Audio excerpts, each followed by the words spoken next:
मित्रांनो, आजच्या काळात सोशल मीडियाचं आकर्षण कोणाला नाही। एकेकाळी फोटो काढणं ही मोठी गोष्ट मानली जायची, पण आज प्रत्येकाच्या हातात स्मार्टफोन आहे आणि त्या फोनमध्ये एक संपूर्ण जग बसलेलं आहे। फेसबुक, इंस्टाग्राम, यूट्यूब, एक्स या प्लॅटफॉर्म्सनी माणसांच्या आयुष्याचीच दिशा बदलून टाकली आहे।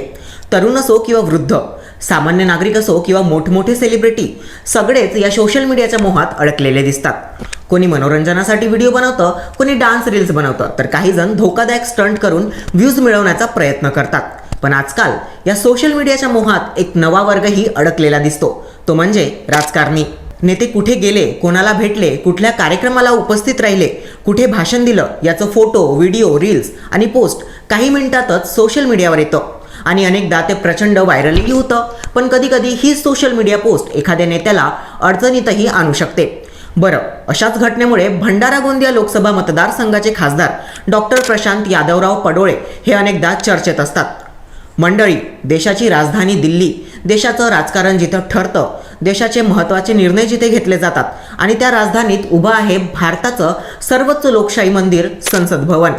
इथे प्रत्येक शब्द महत्त्वाचा असतो, प्रत्येक चर्चा देशाच्या भवितव्याशी जोडलेली असते। पण त्या संसद भवनाच्या बाहेर पायऱ्यांवर बसलेला एक खासदार, तो निलंबित झालेला आहे, पण शांत नाही।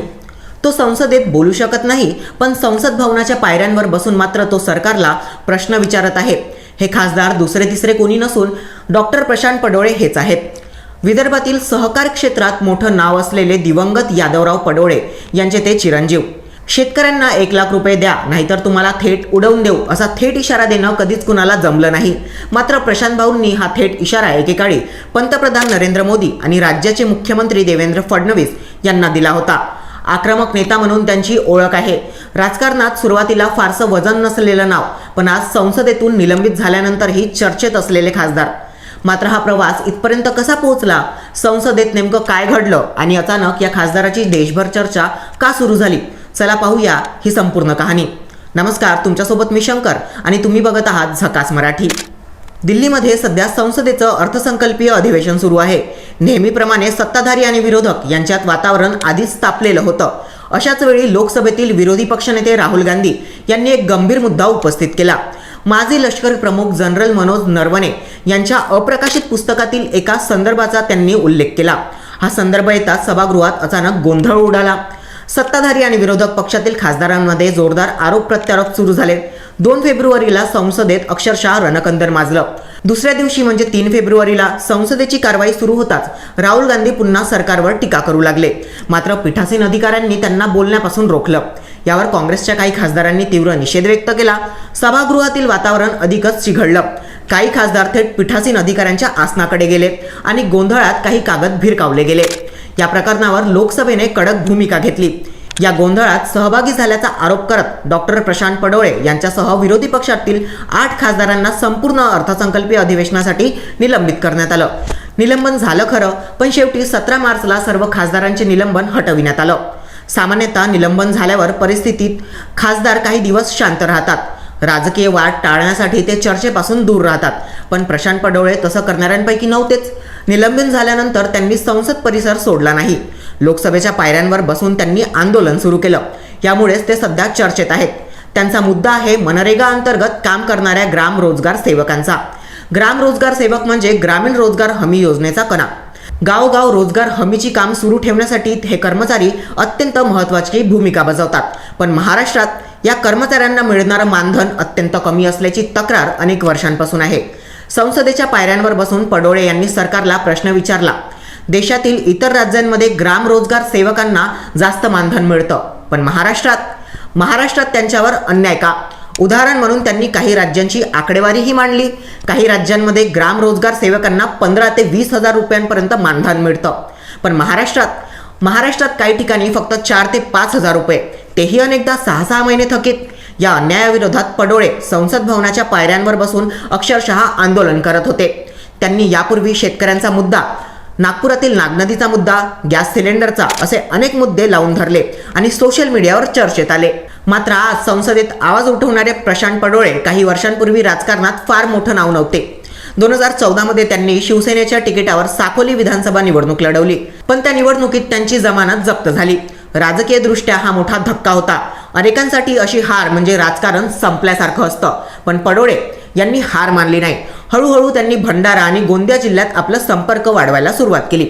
शेतकरी, तरुण, सहकारी संस्था, स्थानिक प्रश्न प्रत्येक ठिकाणी त्यांनी सक्रिय सहभाग घ्यायला सुरुवात केली. लोकसभा निवडणुकीत काँग्रेसने त्यांना भंडारा गोंदिया मतदारसंघातून उमेदवारी दिली. सुरुवातीला अनेकांनी त्यांची खिल्ली उडवली. काहींनी तर त्यांनी थेट काँग्रेसचे माजी प्रदेशाध्यक्ष नाना पटोले यांचा डमी उमेदवार असंही म्हटलं, कारण हा मतदारसंघ भाजपचा बालेकिल्ला मानला जायचा. महायुतीकडून उमेदवार होते ते म्हणजे सुनील वेंडे. त्यांनी आधी हा मतदारसंघ जिंकला होता, म्हणूनच अनेकांना वाटत होतं की ही निवडणूक एकतर्फी होईल. पण निकाल लागला आणि चित्र पूर्णपणे बदललं. मतमोजणी सुरू झाली, फेरी मागोमाग फेरी, संपूर्ण राज्यात निकाल लागले, पण भंडारा गोंदियात अजूनही मतमोजणी सुरूच होती. तणाव वाढत होता. अखेर 30व्या फेरीत चित्र स्पष्ट होऊ लागलं आणि प्रशांत पडोळे यांनी आघाडी घेतली आणि शेवटी 32,945 मतांनी विजय मिळवला. भाजपचा बालेकिल्ला मानला जाणाऱ्या मतदारसंघात काँग्रेसचा नवा चेहरा विजयी झाला. हा विदर्भातील राजकारणातील मोठा उलटफेर होता. खासदार झाल्यानंतरही पडोळे शांत बसले नाहीत. स्थानिक प्रश्नांवर त्यांनी आक्रमक भूमिका घेतली. धानाला योग्य दर द्या, खरेदी केंद्रातील अडचणी, शेतकऱ्यांच्या समस्या यावर त्यांनी सातत्याने आवाज उठवला. मात्र हा आवाज उठवताना त्यांना अनेकदा ट्रोलिंगचाही सामना करावा लागला. 2 वर्षांपूर्वी भंडारा जिल्ह्यात मुसळधार पावसामुळे पूरस्थिती निर्माण झाली. शेतकऱ्यांच्या पिकाचं मोठं नुकसान झालं. अनेक गावांमध्ये जनजीवन विस्कळीतही झालं. या परिस्थितीची पाहणी करण्यासाठी प्रशांत भाऊ पूरग्रस्त भागात दौऱ्यावर गेले खरे, पण त्या दौऱ्यादरम्यान एक व्हिडिओ सोशल मीडियावर व्हायरल झाला. त्या व्हिडिओमध्ये प्रशांत भाऊ थेट त्यांच्या गाडीवर बोनटवर बसून व्हिडिओ शूट करताना दिसले. हा व्हिडिओ समोर येताच सोशल मीडियावर टीकेची लाट उसळली. नागरिकांनी प्रश्न विचारायला सुरुवात केली. पूरस्थितीत लोक त्रस्त आहेत, शेतकऱ्यांचं नुकसान झालं आहे आणि अशा वेळी रील बनवणं योग्य आहे का? मित्रांनो, राजकारणात प्रतिमा तयार होणं जितकं महत्त्वाचं असतं तितकंच ती टिकवणंही महत्त्वाचं असतं. डॉक्टर प्रशांत पडोळे यांची प्रतिमा एक आक्रमक आणि मैदानात उतरणाऱ्या खासदाराची आहे. पण सोशल मीडियाच्या या युगात एका व्हिडिओमुळे राजकीय वाद निर्माण होऊ शकतो. आज प्रश्न फक्त एका खासदाराचा नाही, प्रश्न आहे राजकारण आणि सोशल मीडिया यांच्यातील नात्याचा. सोशल मीडिया जनतेपर्यंत पोहोचवण्याचं प्रभावी साधन आहे, पण त्याच वेळी तो नेत्यांचा प्रत्येक कृतीचं परीक्षण करणारा आरसाही आहे. म्हणूनच कदाचित आजचा काळ असा आहे जिथे राजकारण फक्त संसदेत होत नाही, तर तो मोबाईलच्या स्क्रीनवरही होतो. जर तुम्हाला हा व्हिडिओ आवडला असेल तर लाईक करा, शेअर करा आणि झकास मराठीला सबस्क्राईब करायला विसरू नका.